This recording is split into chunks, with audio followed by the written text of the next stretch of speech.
Like, subscribe and press the bell icon for new updates.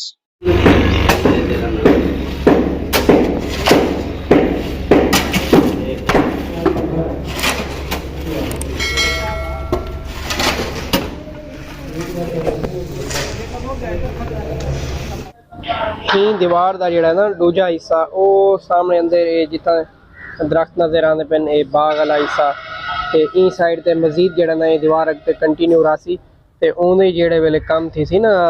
शुरू करने मतलब खुदाइयाँ थी सन पीसी वगैरह थी सी ते उन्हें बाद उनका जो प्रोसेस शुरू करने गिन के आखिर तक इंशाल्लाह जिहड़ा ना वो भी तुहाडे नाल शेयर करेसूँ कि इको असां केड़े हिसाब नाल ते केड़े मकसद वास्ते ते केड़े तरीके नाल जिहड़ा ना इको असां बणेंदे पे हैं क्योंकि हाइट भी काफ़ी ज़्यादा है इंदी भरां दी फिलिंग इन ढेर सारी आवनी तकरीबन लेवल कितने से 9 फुट जड़ा ना थी पई है ते ये अगली जड़ी असां शुरू करेसूँ इंदी बुनियाद वो पहले शुरू दे प्रोसेस कने गिन के आखिर तक तो नाल शेयर करेसूँ ते उहदे विच तुहानू दसेसूँ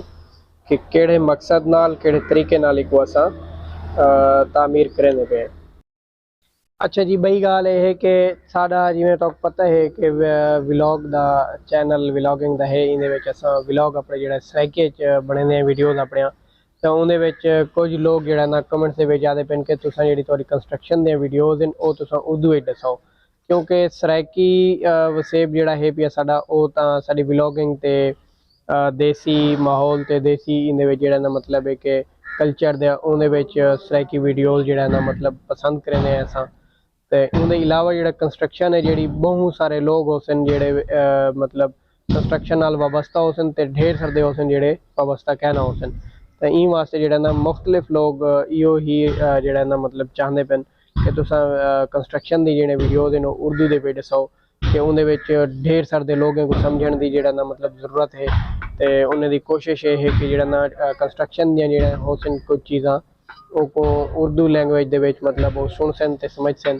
ते उहदे विच अगर कोई चीज़ दस्सण दी होसी साडे वास्ते जिहड़ी मुफीद होसी फायदेमंद होसी ओह साकू दस्से सन बाकी जिहड़ी उन्हें दे सीखण दी होसी ओह उहदे चों सीख सन ते सारे नाल मतलब चीज़ां जिहड़ा ना एक बे नाल डिस्कस थी सन तां ई वास्ते मेरे तमाम देखण वाले राय तुसां जिहड़ी अपनी ओह मेरे को दिओ कि मेरे को कंस्ट्रक्शन दे जिहड़े व्लॉग हन ओह मेरे को